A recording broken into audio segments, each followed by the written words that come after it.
Hollywood paints a thrilling picture of gladiator games, right?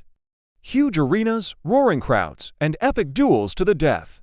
But what if I told you that most of what we think we know is just a myth? The reality was much more complex, and in some ways, even more brutal. First off, gladiators weren't just random prisoners thrown into the ring. They were highly trained, professional athletes. Think of them like the superstars of the ancient world. They had specialized diets, rigorous training regimes, and even their own fan clubs. These men were valuable investments for their owners, so sending them to certain death in every match just didn't make business sense. In fact, historical evidence and skeletal remains show that many gladiators survived their fights, received top-notch medical care, and lived to fight another day, sometimes even earning their freedom. So, where does the fight to the death idea come from?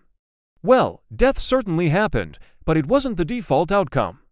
Fights usually ended when one gladiator was wounded or surrendered. At that point, the crowd and the event organizer, known as the editor, would decide their fate. The famous thumbs down gesture, it probably meant swords down or to spare the loser, not to kill him. A thumb pointed towards the throat was more likely the signal for death.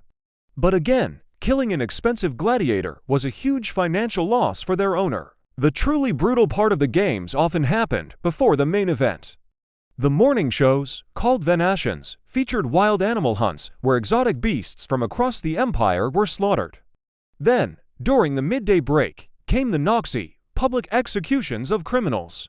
These were the real bloodbaths, designed to entertain the crowd with gruesome displays of justice. The main gladiator bouts in the afternoon were the star attraction, a showcase of skill and bravery, not just a mindless slaughter.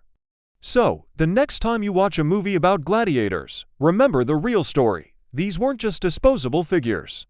They were celebrated, skilled combatants in a world of complex rules and high stakes. The truth is often more fascinating than fiction. Thanks for watching. If you found this interesting, hit that like button and subscribe for more deep dives into history. See you next time.